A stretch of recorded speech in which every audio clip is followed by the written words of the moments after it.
Bonjour à toutes et à tous et bienvenue dans ce briefing des marchés du 16 novembre 2020. Avant de commencer, je vous laisse prendre connaissance de l'avertissement légal sur les risques.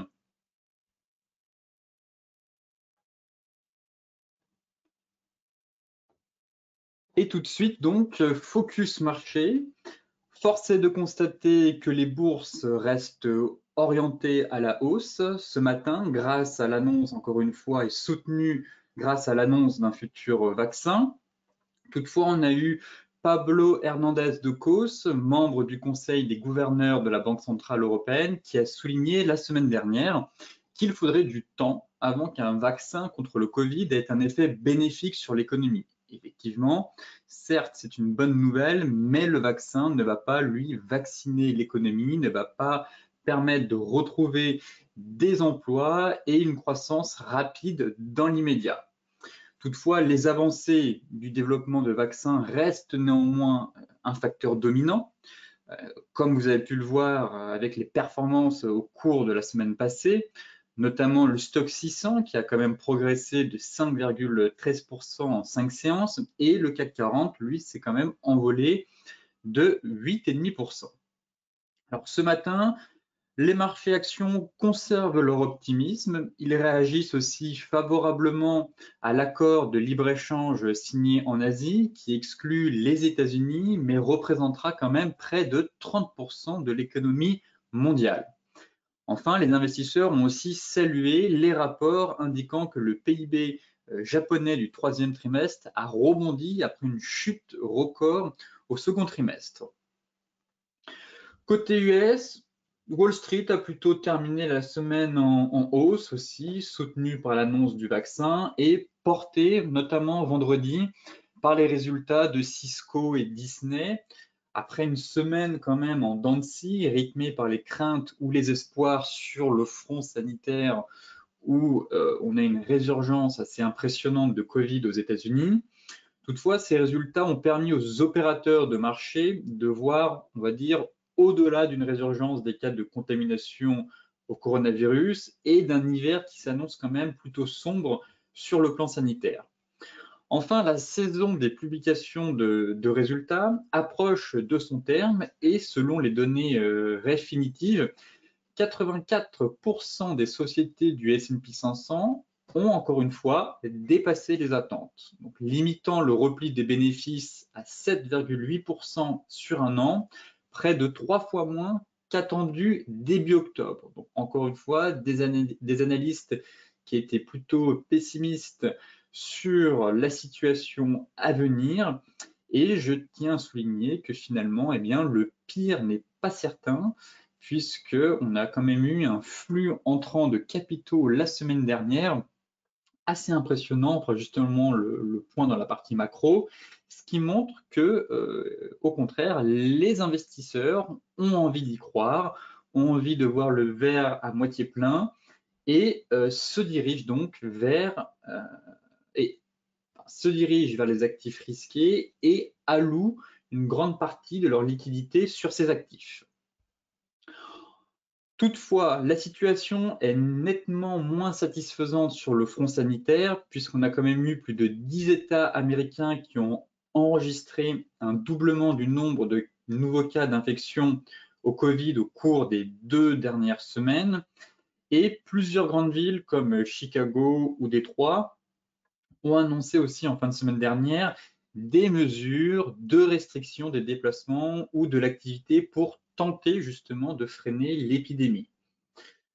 Néanmoins, un proche conseiller du président élu, à savoir Joe Biden, a indiqué vendredi qu'aucun confinement à l'échelle nationale n'était envisagé à ce stade par l'équipe de transition, évoquant plutôt des restrictions au niveau local. Donc, un peu comme c'est le cas actuellement en Europe, et cela finalement rassure en quelque sorte les marchés. Ce n'est pas forcément une bonne nouvelle, mais tant qu'on ne vit pas un confinement aussi drastique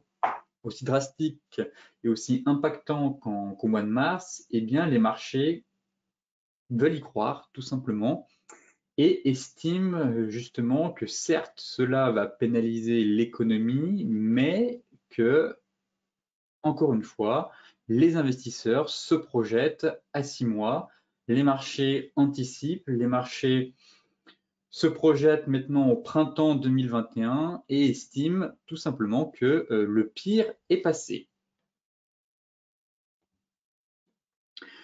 Côté macro, encore un graphique concernant la gestion value vs growth. Encore une fois, qui montre les différents cycles puisqu'on assiste à une rotation sectorielle. Et là, c'est tous les cycles concernant cette fameuse gestion depuis 1988 à aujourd'hui.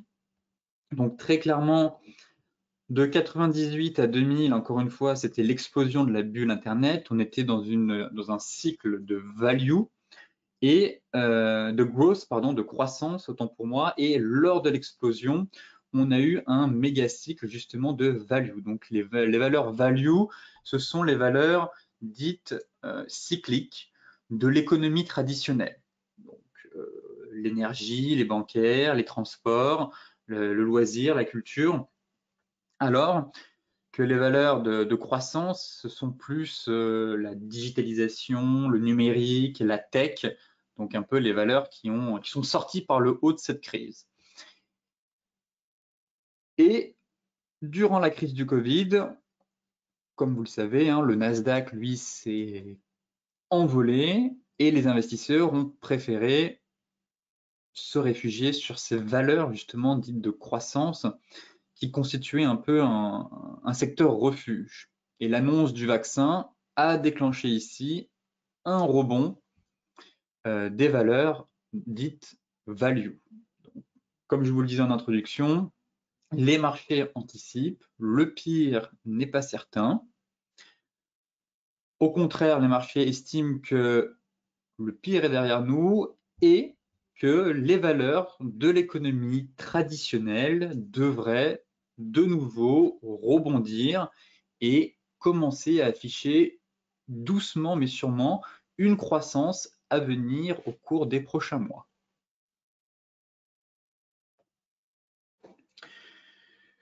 Justement, ici, nous avons eu un flux entrant sur l'ensemble des actions du monde, record quasiment, puisque selon les données de Bank of America, eh bien, les fonds actions mondiaux ont enregistré 44,5 milliards de dollars d'entrées nettes en seulement une semaine.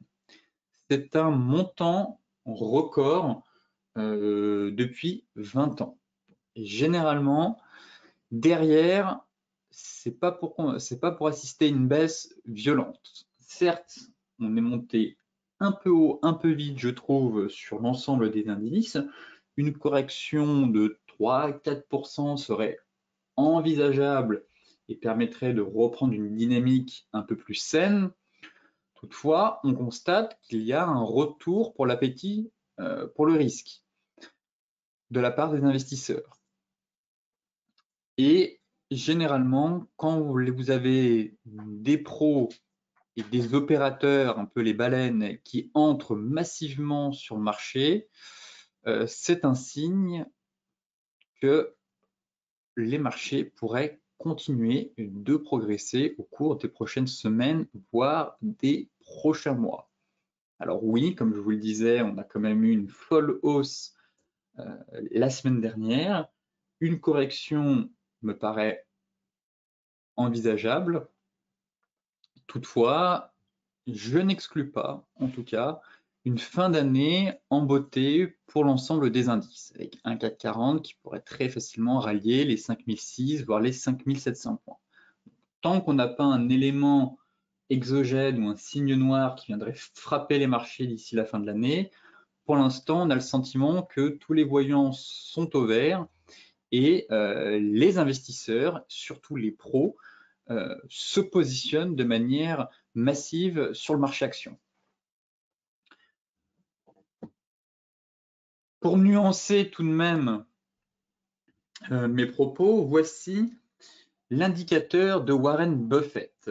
Alors, Warren Buffett apprécie cet indicateur de capitalisation boursière mondiale sur PIB mondial.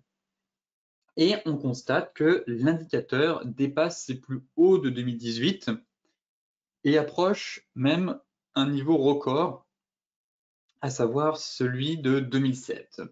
Alors certains estiment que les actions avec l'omniprésence des banquiers centraux et des liquidités à foison, le marché action s'enfonce de plus en plus dans le territoire de la bulle.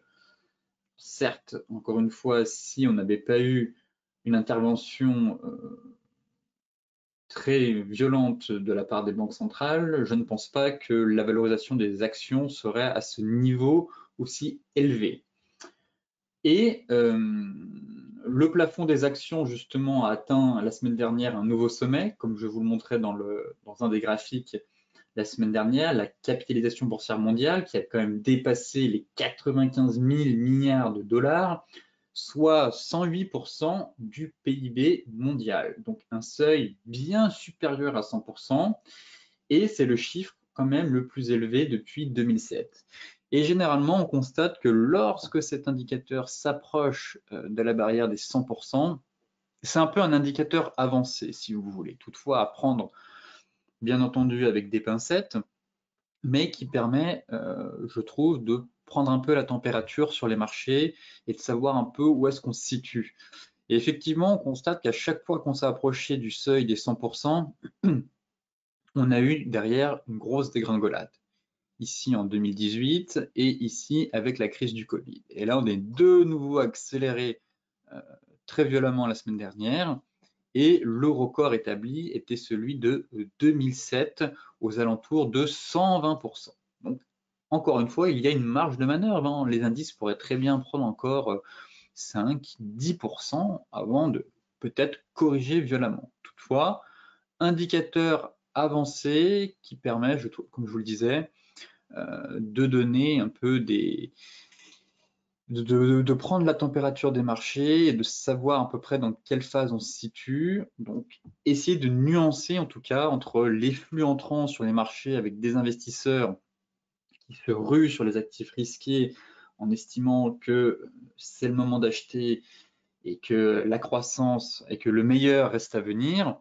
Et d'un autre côté, des indicateurs de valorisation qui montrent qu'on est quand même sur des niveaux assez extrêmes et qui nous invitent, encore une fois, à la prudence. Toutefois, on peut très bien monter à 120, 130%, étant donné que l'argent des banques centrales alimente cette hausse folle, et étant donné qu'elles vont rester en soutien, on pourrait, encore une fois, taper un nouveau record au-dessus et atteindre 120, 130% avant la dégringolade.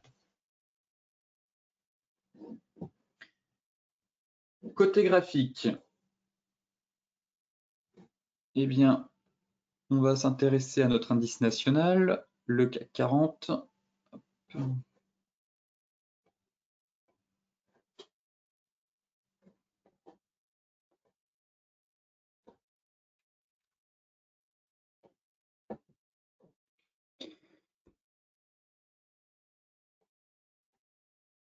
Alors, où en sommes-nous sur le CAC? Eh bien, toujours dans une forte tendance haussière et on assiste à aucun retracement. Alors certes, on a eu un léger retracement ici, mais bon, on pouvait quand même s'attendre à plus après une hausse de 20% en ligne droite.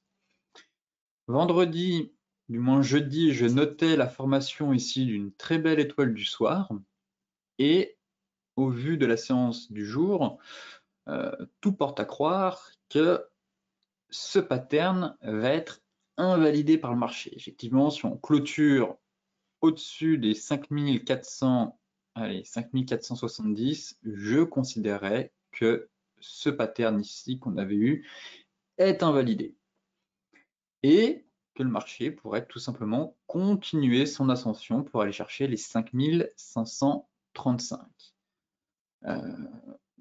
L'appétit pour le risque est encore très présent sur les marchés. Comme je vous le disais en introduction, le secteur value profite encore de liquidités de la part des investisseurs. On a quand même les grosses boîtes du CAC 40 qui étaient délaissées depuis plusieurs semaines affichent encore aujourd'hui des hausses de 3-4%. Je pense à Total, je pense à Airbus, je pense à Vinci, à Safran. Donc, on a une dynamique haussière bien en place et difficile d'être à contre-courant, tout simplement. Enfin, du moins, il faut éviter d'être à contre-courant. Intervenir sur le marché avec des signaux techniques clés, même si je considère qu'on avait ici potentiellement un signal intéressant pour un repli avant de repartir à la hausse. Je suis plutôt haussier quand même sur les perspectives à venir sur l'ensemble des indices. C'est vrai qu'on a eu une hausse très impressionnante. Comme je le dis souvent, les marchés ne montent pas en ligne droite. Ils ont besoin de respirer, de consolider avant de repartir. Donc, je m'attendais à une correction avant de repartir. Mais en tout cas, je n'exclus pas une nouvelle jambe de hausse pour aller chercher, pour finir l'année en beauté, comme je vous le disais. À court terme, pour l'instant, ce pattern semble dysfonctionner. Les marchés n'ont pas envie de corriger plus que ça. Et on s'inscrit dans un range.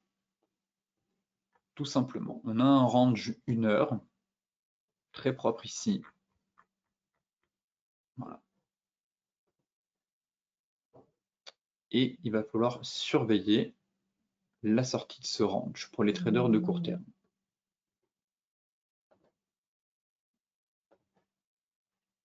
Voilà. Donc si on clôture au-dessus de la borne haute, invalidation de l'étoile du soir et direction l'objectif à 5535 points. Et inversement, si jamais ici on échoue sur la borne haute, avec pourquoi pas, pour l'instant, nous n'avons absolument pas de pattern de retournement, mais qu'on retourne sur la bande basse et qu'on enfonce, effectivement, scénario de double top à venir, cassure de la ligne de coup, et pourquoi pas accélérer pour entamer cette phase de correction avant de repartir. Mais en tout cas, pour l'instant, on se stabilise, on prend quand même quasiment presque 1,5%, mais on se stabilise. Et encore une fois, la cassure des anciens plus hauts devrait logiquement permettre une accélération du marché sur la fameuse zone hebdomadaire, juste ici à 5535. Et là, par contre, je commencerai à être prudent sur cette énorme zone hebdomadaire. On a vraiment un très beau niveau technique qui a été travaillé quand même durant tout 2017. Ici, on a fait un excès haussier. Vous voyez, là, pareil, c'est vraiment une énorme zone. Et donc, à l'approche de cette zone, qui correspond justement à l'objectif théorique de sortie du canal par le haut, je me montrais plus prudent sur la poursuite de la hausse. Encore une fois, je reste haussier, mais j'estime qu'un retracement est nécessaire avant de repartir de plus belle.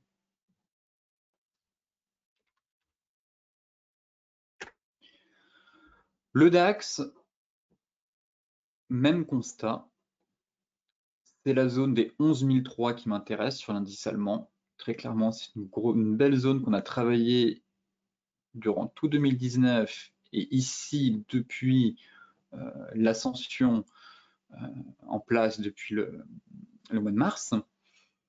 13 300. C'est le pivot hebdomadaire, du moins le pivot de cette semaine à franchir pour accélérer en direction, je pense, de nouveaux plus hauts historiques. Et à court terme, c'est exactement la même situation que sur le CAC 40, un range. Ici, on se stabilise. C'est vrai que les bougies montrent plus de l'indécision, voire de l'essoufflement que des bougies de continuation de tendance. Très clairement, vous voyez qu'on est à beaucoup de mèches, pas beaucoup de cordes, et un peu des short day, des doji. Donc, phase d'hésitation du marché, stabilisation. Donc, est-ce que le flux va s'essouffler pour venir combler ce gap ici avant de repartir, ou au contraire, est-ce qu'on est comme dans le CAC, dans une phase de range en donné 1 heure, où le marché a besoin de respirer avant, voilà, avant de repartir. Donc ça, C'est exactement la même configuration que sur le CAC 40 à court terme. Surveillez ce range et encore une fois, la cassure devrait logiquement donner le tempo pour la suite et déclencher un prochain mouvement, surtout si on passe au-dessus des 13 300. Là, je m'attends à ce qu'on aille, à ce que le marché vienne combler ce gap, le fameux gap de rupture. Il manquait quelques points, on est à 13 000, si je veux être précis, le plus bas il était à 13 500. Et ici, le plus haut, il a été fait à 13 460. Donc, il n'a pas été complètement comblé, ce gap. Il manquait 40 points. Donc, derrière, au-dessus de 13 300, accélération pour aller chercher ce gap. Donc, il y a quand même 200 points à prendre sur l'indice DAX. Le Dow Jones. Coriace, le Dow Jones, puisqu'il ne veut pas venir combler son gap. Pareil, je m'attendais aussi, du moins je ne perds pas espoir dans ce comblement de gap. Je m'attends à ce qu'il soit tôt ou tard comblé, car là on a vraiment un gigantesque trou de cotation. Toutefois, pour l'instant, on était repassé en dessous de la résistance. Les futurs en plus sont dans le vert. Ça semblait bien parti la semaine jeudi et vendredi finalement avec les résultats de Cisco et Disney. Le Dow Jones s'est plutôt orienté vers le nord que vers le sud. Encore une fois, on est sur notre fameuse zone de résistance. Là, les futurs sont dans le vert. Donc, je m'attends à ce que cette zone soit cassée, mais effectivement, pour l'instant, pas de repli en vue, en tout cas sur l'indice. Et il est vrai que cette sortie par le haut de canal, si c'est comme le CAC 40, l'objectif, il est loin. Donc il y a de la place. Il y a vraiment de la place. Si effectivement on était dans un canal drapeau de consolidation, c'est vrai que j'aurais aimé ce scénario de magnifique pullback. On vient de prendre appui ici, puis on repart. Mais si, comme sur le CAC, on était dans un canal et que derrière on a une nouvelle jambe de hausse, autant l'objectif a quasiment été atteint sur le CAC, mais comme vous le savez, les US ont tendance à surperformer l'Europe, hein, ça se voit très clairement sur le graphique, et donc derrière, le Dow Jones pourrait encore prendre facilement 5-6% pour terminer, comme je vous le disais, l'année en beauté. Les US, direction 31 200. Si on confirme ce scénario qui, en tout cas pour le moment, semble bien parti. On va aller jeter un œil justement sur les futurs.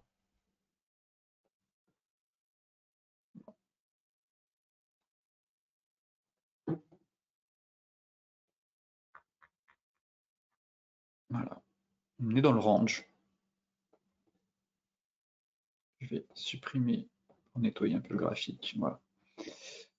Sentiment, voilà, qu'on est dans le range, tout simplement. Et qu'on arrive proche de la borne haute. Donc derrière, à confirmer sur le cash cet après-midi. Mais si on passe la barre des plus hauts, hein, qu'on casse le fameux seuil psychologique des 30 000, derrière, encore une fois, hein, comme sur l'ensemble des bourses, je verrais bien une accélération en direction des 30 500, voire 31 000. En tout cas, tout laisse à penser que via les flux entrants, via la rotation sectorielle, qu'on devrait assister véritablement à une nouvelle ascension sur l'ensemble des indices.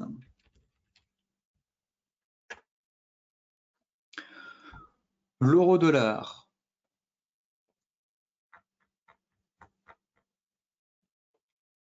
Toujours bloqué sur les 1,1875. Donc le fameux niveau qu'on travaille maintenant depuis plusieurs séances. On est dans un range toujours entre 1,1875 et 1,1630. Maintenu en échec une troisième fois ici. Rotation partielle, de nouveau maintenu en échec. avec un peu le sentiment qu'on est aussi dans un canal baissier. Donc, encore une fois, sur l'euro-dollar, le pivot de la semaine à surveiller, c'est les 1,1875. Une clôture au-dessus de ce seuil devrait permettre l'accélération en direction des 1,2040. Et je passerai haussier uniquement si les cours clôturent au-dessus de ce niveau. Sinon, pour l'instant, même si l'euro est très haussier, devrait continuer de le rester au cours des prochaines semaines, voire des prochains mois, il faut attendre un signal technique. Et pour l'instant, nous n'avons rien et on pourrait très bien, encore une fois, aller taper les 1,1745. Continuer ce range, à travailler ce range ici. On a fait de l'excès la semaine dernière.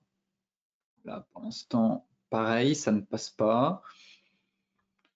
Pas suffisamment puissant pour considérer qu'ici on a un signal de retournement. Je me montrerai prudent, j'attendrai plutôt un signal en données daily, notamment si on accélère un peu plus à la baisse, on pourrait former un peu une étoile filante. Mais là, en données 4 heures, c'est quand même un peu limite, je trouve, pour entamer une stratégie vendeuse sur l'indice. On sent quand même que l'euro a plutôt envie de sortir par le haut, qu'il consolide depuis maintenant 3-4 mois, voilà, dans un range un peu larvé, un canal baissier, et que finalement, il se fait un peu désirer et qu'il a quand même envie de sortir par le haut de ce range. Pareil, plutôt un sentiment haussier sur l'euro-dollar à moyen long terme. Toutefois, comme je vous le disais, très important d'attendre une clôture au-dessus de ce seuil, des 1,1875. Donc c'est vraiment le niveau à surveiller cette semaine. L'euro NZD. Alors l'euro NZD tente de reprendre de la hauteur. On avait une belle oblique ici.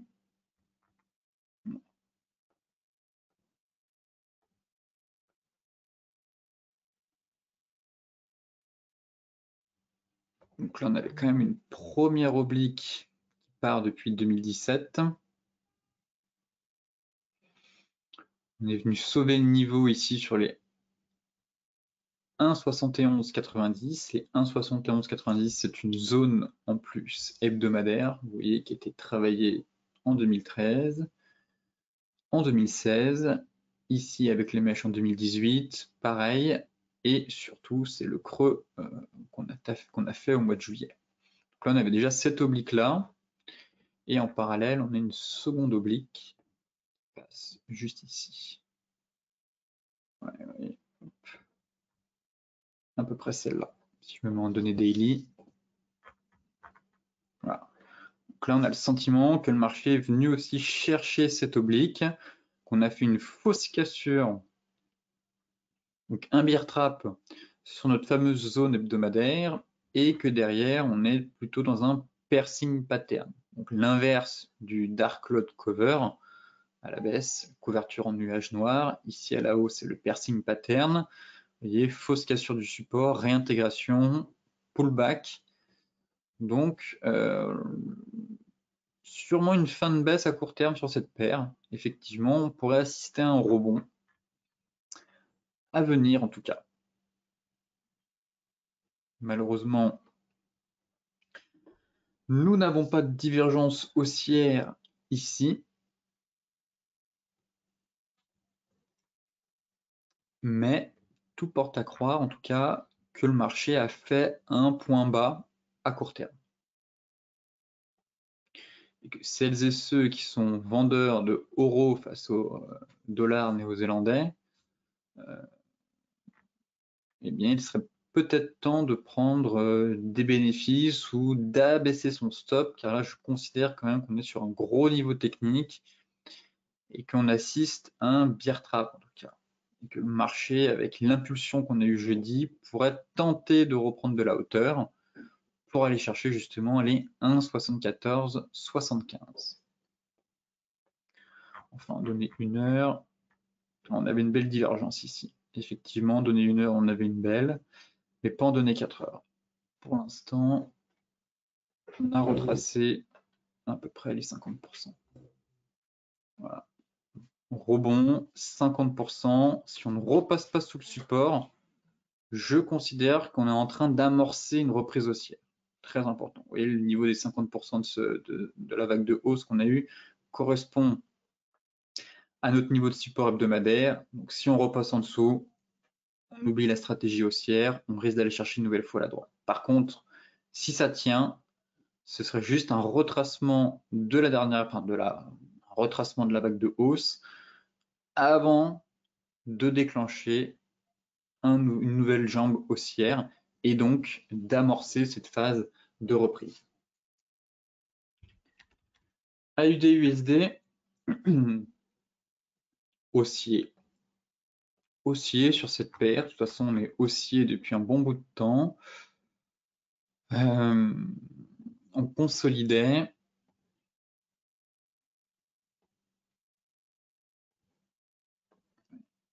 Finalement, on peut se développer. Il n'est pas très beau ce fanion, ce biseau. Normalement, je n'ai pas le droit de prendre un point ici. Lorsque le premier point, c'est celui du haut, mon deuxième point doit être normalement celui-là. Mais tout ça pour dire que finalement, la tendance reste haussière, qu'on est passé au-dessus de notre fameuse zone de résistance hebdomadaire, au-dessus de la MM200, au-dessus de les résistances hebdomadaires, une belle bougie flux il y a 2 semaines, le sentiment qu'on consolidait et que le marché a envie de grimper encore. Pour aller chercher, on a un beau palier à franchir quand même à 0,7360, mais le prochain palier, ce serait les 0,75. Mais pareil, pour l'instant, la dynamique est haussière.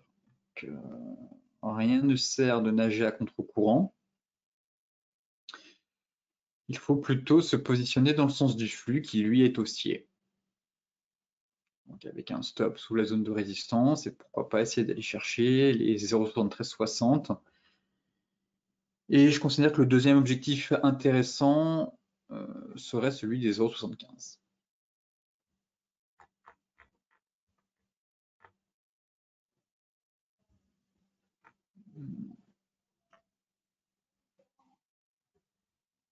Et en données 4 heures, j'ai pas plus d'informations que ça. Une belle cassure Kijun dans le sens du flux. Dommage qu'on n'ait pas fait une cassure Tenkan Kijun, toutefois soutenue par la moyenne mobile 50. Je suis quand même plutôt haussier sur cette paire. Et en données 1 heure, le sentiment qu'on a fait le pullback et que ça repart. Pareil, prudence à celles et ceux qui sont vendeurs sur cette paire. Tant qu'on est au-dessus de cette grosse zone de support, difficile d'être baissier en fait. Effectivement, si on échoue, qu'on repasse sous les 0,72, là je me montrerai plus prudent, avec pourquoi pas une stratégie baissière, mais tant qu'on est au-dessus de cette zone, très clairement les acheteurs gardent la main. Les matières premières maintenant avec le gold.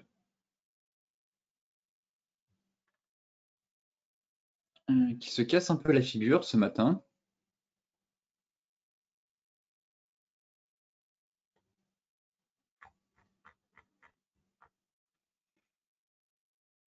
Toujours dans le range. En hebdo, encore une fois, vous voyez que le fameux niveau Kijun tient toujours. On le travaille quand même depuis maintenant plusieurs semaines. On fait de l'excès sur mèche. En clôture, on finit toujours par sauver ce niveau.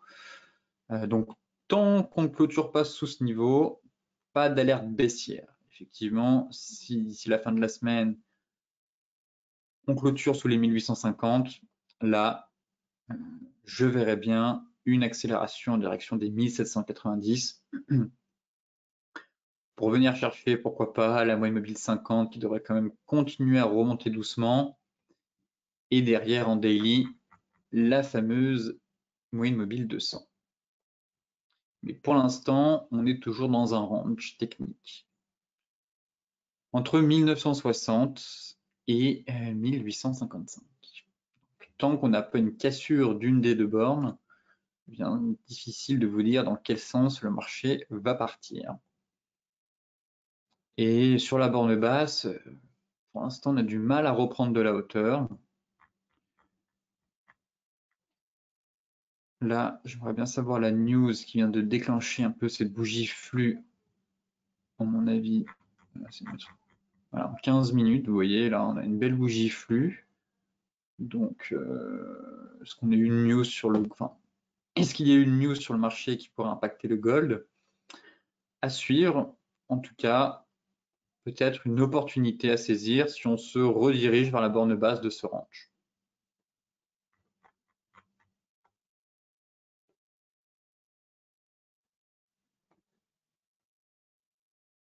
Voilà, donc là, il faudra surveiller les 1850 et pourquoi pas chercher des signaux d'achat si on a une belle bougie de retournement, une divergence.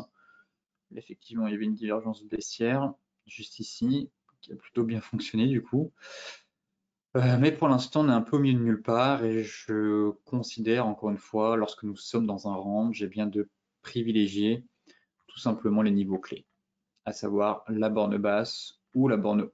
Donc là, le marché en tout cas semble bien parti pour se diriger vers la borne basse. Donc à surveiller cette semaine pour savoir si oui ou non elle va céder sous la pression vendeuse. Le Brent, toujours dans le range.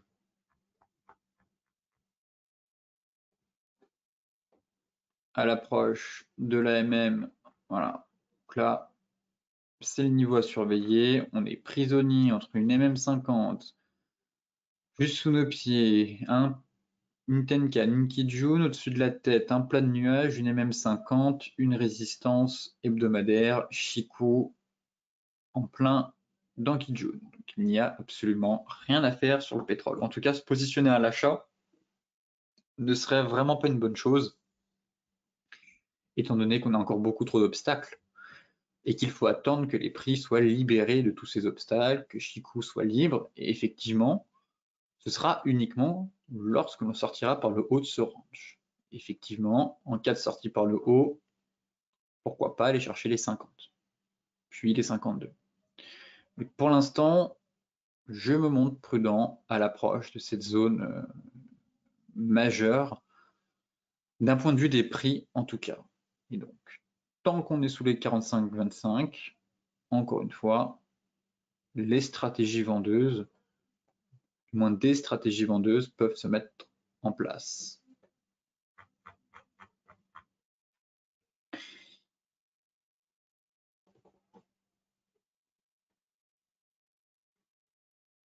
On avait une belle étoile filante quand même ici, sur la borne haute. Mais là, ce matin, on prend quand même 2%. Pour le moment, je suis plutôt neutre sur le pétrole. Là, je considère que se placer à la vente ici, c'est pas optimal. À l'achat encore moins, étant donné qu'on a énormément de résistance. À la vente, j'aimerais bien un nouveau test de cette zone-là pour affiner tout simplement votre ratio et que face à la bougie flux du jour, on est tout simplement dans une phase de flux et donc difficile d'être baissier lorsque vous êtes dans une séance flux. Donc j'attendrai que le marché aille chercher ce fameux niveau pour voir s'il va de nouveau échouer, pourquoi pas repartir en direction du sud. Mais en données 4 heures, en tout cas, le flux est pour l'instant haussier.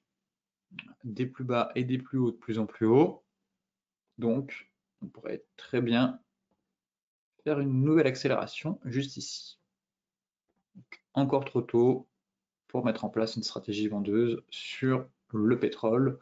Toutefois, à surveiller quand même, car on est à l'approche d'une zone technique clé. Le light.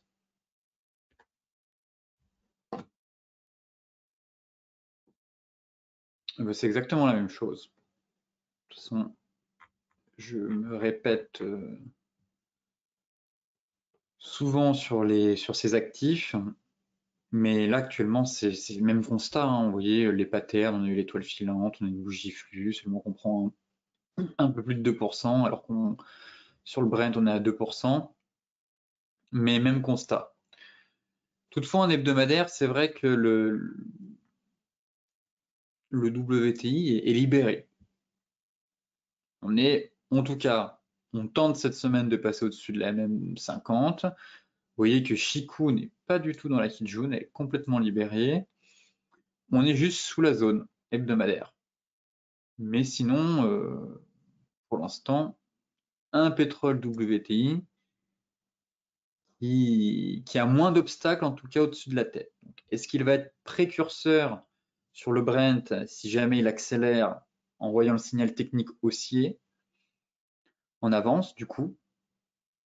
De ce fait, le Brent devrait logiquement pulvériser tous les obstacles qui le dérangent afin d'accélérer en direction des 50.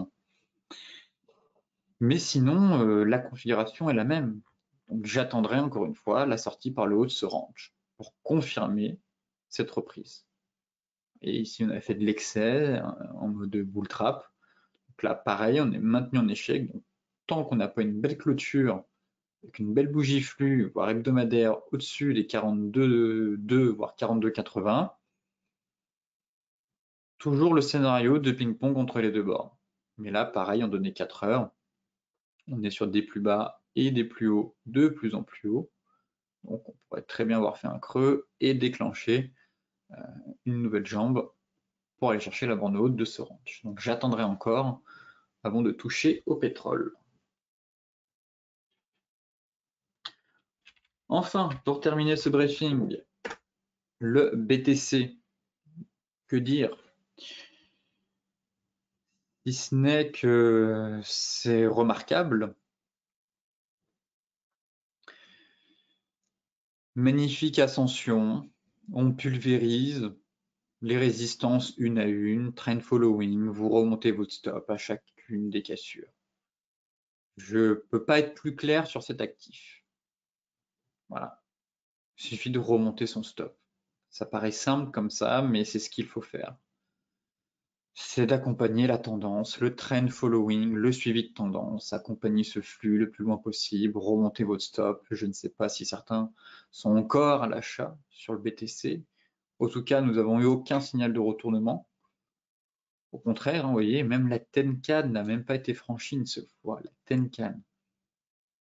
Tant qu'on n'a pas une clôture sur la Tenkan, c'est haussier.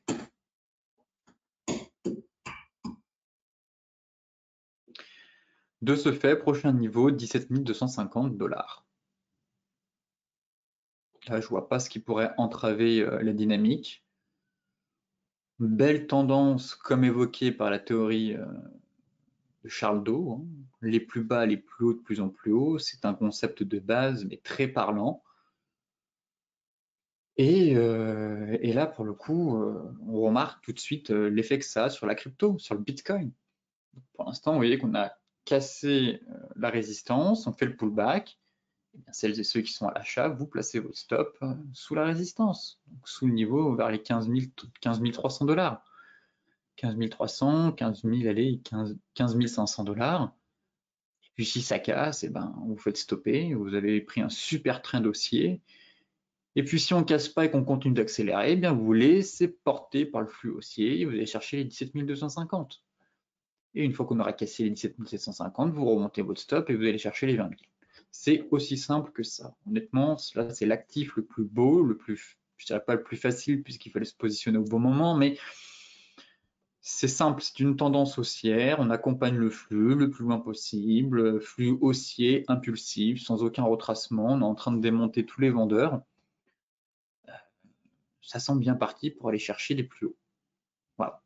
Pour l'instant, je reste très haussier sur le BTC tant que je n'ai pas un signal technique de retournement. Et actuellement, ce n'est pas le cas, bien au contraire, puisqu'on casse des résistances, donc on privilégie le sens de la tendance. Écoutez, ce briefing des marchés touche à sa fin. Comme d'habitude, je vous mets le lien du briefing dans la description de la vidéo. Sur ce, je vous souhaite une excellente journée, de très bons trades et on se retrouve donc mercredi pour faire un nouveau point sur les marchés.